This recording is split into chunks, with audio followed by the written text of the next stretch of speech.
Hello and welcome guys to another video. Hope you're all doing well, and today we're going to be having a look at the wheel settings both in the Moza software and in game for ACC for my Moza R9 wheelbase and GS steering wheel.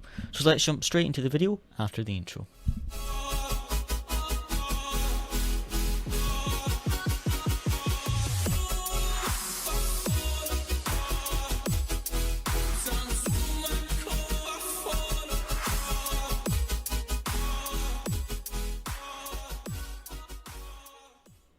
So first of all, we have the Moza software here. Now, one of the first things to do when setting up your wheel is once you've plugged it in and these are both connected, as you can see my wheel is registering here on the software. Once that's done, what you want to do is you want to look down at your game launcher here, and when you have a game downloaded that it recognizes, there should be a button to configure your wheel to the game, so that's handy to do just to make sure everything works correctly, and then you can also launch your game straight through the wheel software. Another thing to note with the software, you do have to have it running in the background if you want your rev limiter to work. If you want your rev limiter light to come on when you're driving, you have to have the software open in the background. So first of all, let's have a look at the wheelbase settings. Now what I'm going to do is I'm going to put both my wheelbase and my wheel settings in the description down below, so you can just download them, and then as you see here on the bottom left, you can just load the wheel settings straight into the software. But I would like to talk you guys through the settings and why I picked them. So the first one is the maximum steering angle. Now with this being a direct drive wheelbase, it's actually got a lot of steering angle available, so you can have up to 2000 degrees of steering angle. One thing to note is that you can have a maximum steering angle separate to your maximum limit angle. So what that means is the game, say you register it for 360 degrees steering angle. What that means is in game it will only pick up the first 360 degrees of steering lock, but your wheel can keep turning up to 900 degrees. It just won't register anything after the 360 degrees because your maximum steering angle is 360, but your wheel will keep turning until the maximum limit angle. But I just keep this the same by ticking this wee box here. So I have that set to 900 degrees because I did used to do it for each car, but one of my teammates, Luciano, told me that I didn't actually realise that if you set the maximum steering angle to 900 degrees for ACC, both in-game and in the software, it automatically adjusts it in-game for you. So that's why I've got it at 900 degrees. Next thing is the road sensitivity. Now, I've got this down at 6 because that's just what I felt most comfortable with. But if you want to feel the track a bit more, some of the curbs, etc., just turn that up a bit. The next thing is the game force feedback intensity. I have this at 100% and then adjust it in game. So that means that it's not dampening it in the software or anything like that. If you have it at 100%, then you're getting all the forces at 100%, and then you just adjust the strength in game. That's what I found worked best. The next is your maximum wheel speed. Now the maximum wheel speed is basically how quickly the wheel turns. So like if you're drifting, for example, you're spinning the wheel around really quickly, you want to have this quite high, whereas if you're driving and want it to be a bit more stable, then lower this. These settings I've gone to try and make the wheel as stable as possible so you can have confidence in it. But you may want to turn this maximum wheel speed down a bit, but just test these for yourself, see how they work, and see what your own preference is. Wheel spring strength. Now this is how hard it is for the wheel to recenter. So if your wheel's here, it's how much strength it's going to try and return to the center. I have this on 0 because ACC does it automatically, and the other simulators I do have this automatic, so I don't need that. But if your simulator doesn't have auto return to center when you're driving, you can turn this up a bit. The next is your wheel damper. Now, wheel damper, you want to find out what suits you best. I went for 45%. Now, what this does is it makes the wheel a bit more stable. So if you have this too low, the wheel will be very lively and hard to control. But if you have it too high, then it's going to almost feel unrealistic. So just test this and see what works best for you. But as you see, I've got 45%. Now, the advanced settings, maximum output torque limit, I've just put that to 100%. Again, I just adjust it in game.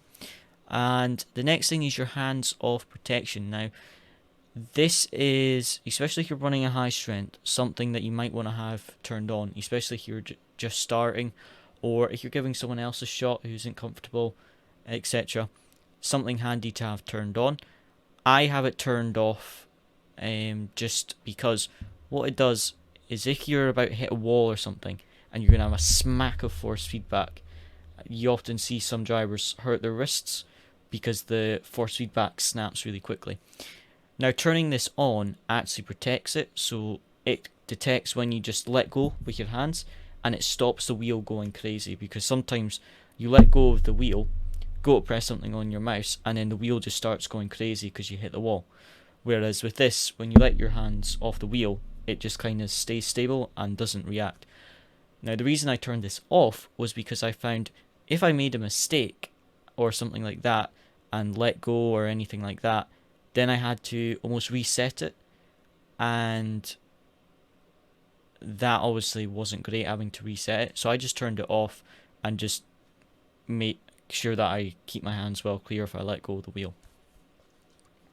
Now here, natural inertia, I have no idea how you pronounce that, I'm sorry. But this is basically how heavy the wheel is almost. This affects how heavy the wheel feels.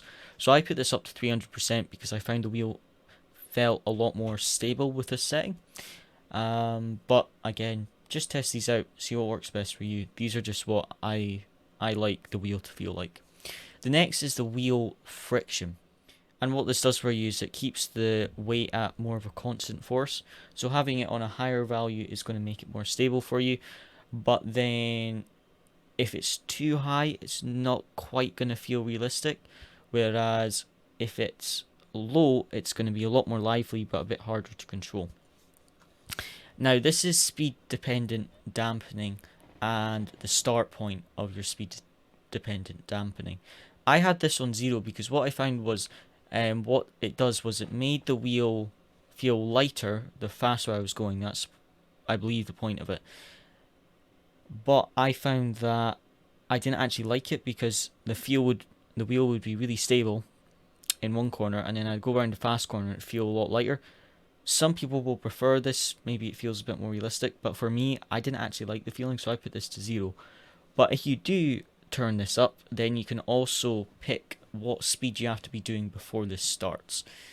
But now the next thing is the force feedback effect equalizer. These are the settings I run. I believe I just use the ones from Boosted Media, so you can have a look here for yourself. I found that these were just fine for me, but you can adjust these if you like. So we've just got 100%, 140, 200, 200, 200. And then this is the only other option for the wheelbase, and that is just the little blue light on the wheelbase. I turned that off because I don't really need it, but if you're the game isn't recognizing the wheel or something and you want to check it's actually turned on, you can turn this switch on and then the light will stay on the wheelbase, but I found I didn't need it, so I just turned it off. Next thing we'll have a look is my GS wheel settings. So we've got the dual clutch paddles module. Now I've just got these on axis combined because I don't use the clutch in any of the cars I drive currently, but you can swap them to buttons if you want them as like secondary shifters, for example. And you can also adjust your clutch bite point as well. And then you have the band knob mode. Now I believe these are the buttons on the front of your wheel, and the reason I've got these as a button is because then on the wheelbase you can see it's already got writing for 1, 2, 3, 4, 5, etc. So what you can do is in game set it to 1 is 1, 2 is 2, 3 is 3. But what you might want to do is just have it as a knob. So you turn it one way to increase it, turn it the other way to decrease it, but then your numbers don't match. But I think it looks cooler having the numbers matching what's in game. The next is your stick mode. So you can have it as just a button. Left is a button, right is a button. Or you can have it as a D-pad. I have it as a D-pad so I can scroll through menus and things like that. The next is your RPM indicator. You can have this off or just have it on as just a light. I prefer having an RPM indicator, definitely. So I've got it on that. You have two different modes. I preferred mode 2. And now you can have an early, normal, or late indicator timing. Now I've got this custom, so what you can do, you can change the colors for each light, as you can see, and what you can do is you can match this to the in-game. So mine goes green, yellow, red, blue. For the McLaren and Audi, I think I set these up for. And what you can do is you can adjust these by one click and get it absolutely perfect so it matches. And these, I think this was perfect for the, I believe the Audi or the McLaren. I can't remember which one I set this up for, but it works quite well for both. What you can do though is you can set it up for each different car, so it's absolutely perfect if you want it. If you drive a lot of different cars, what you can do is you can just save the settings, and as you see here, so it was the Audi, I set it up for these lights, but what you can do is you can just type in the name of the car, say we're in McLaren, and then wheel, because this is your wheel settings, not the base, and then you can save that, and then you can load up wheel settings for a different car simply by just pressing import settings. So that's quite helpful. Instead of having to adjust every single one for each car, just save them so you can quickly switch between different cars.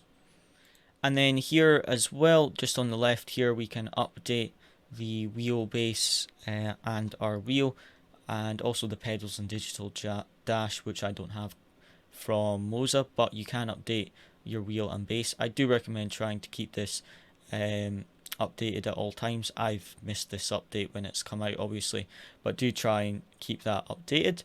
Also, if you're having wheel issues, sometimes it can just be a software update.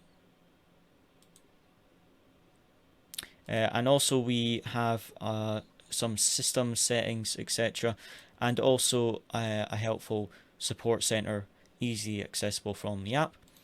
Another thing I want to mention as well, guys, is the fact that you can use an app on your phone so you can quickly adjust the settings. So for example, you can be driving, have the app on your phone, and then you can just pause and think, okay, I want to try something different, just adjust one value and it will update. So that finishes up the software side of things. Again, I recommend just going into like a hot lap session with a car and setup you know you're comfortable in, and then just adjust each of these values, see what works for you, because I prefer my wheel feeling very stable, so I have confidence in it, but some of you guys might prefer very lively wheel that's a lot harder to control. But now let's have a look at the in-game settings. So to access your in-game settings, just go to options and controls. So as you see, I've got the steering lock at 902 degrees because for some reason it wouldn't let me set it to 900. But steer linearly at 1, brake grammar at 1, gear shift debouncing at 50 milliseconds, frequency at 400, road effects at 0 because I did that in the software, dynamic dampening at 100%, damper at 0, minimum force at 0, and gain at 65%. So that is the strength of your wheel, how heavy it feels, the maximum force. So this is 9 Newton meters, I believe, this wheelbase. So this is using 65% of that 9 Newton meters available. Minimum force, you can just adjust to what suits you. Damper, I've got that at 0 because I've got some of that in the software already. Dynamic dampening, I've got 100%, as I said, because that's just what I've pretty much always used and I feel quite comfortable with it. and road effects I've got at 0% because I've got that in the software as well. And as you see, just assign your steer, throttle, brake, shift up, shift down. You can assign your clutch, but I've never really had to use a clutch in this game, so I haven't assigned it. Here are all my buttons so that I've got assigned. So I've got ignition, starter, pit limiter, cycle wipers. I've got increase, decrease, traction control. I've got increase, decrease brake bias, cycle lights, left and right indicator, cycle camera, look left and look right. I've got user interface up, down, left, right, which is assigned to one of the D-pads. Cycle MFD up, which is all your pit strategy, stuff like that. Save replay, and then these are the knobs on your front of the wheel. So 1 is 1, 2 is 2, 3 is 3, etc. And as you see, that's why I've set it to a button in the software, because that then registers it as a button. Same for the ABS, 1 to 11. Traction control, sorry, that's TC cut, which is why I don't have it assigned, because most of the cars I drive don't have a TC cut. Engine map all assigned as well, up to 12. So that is the in-game settings for the wheel. So I hope this helped you out, guys. If you've got any questions or want to ask me anything about these wheels, just ask me in the comments down below. Try and not reply to other people's comments if you're asking me a question, because I don't usually get a notification unless you make a new comment. So if you would like me to reply, try and make sure you make a new comment so I actually get the notification and see the comment. But as always, guys, thanks for watching. Hope you enjoyed, and see you again next time.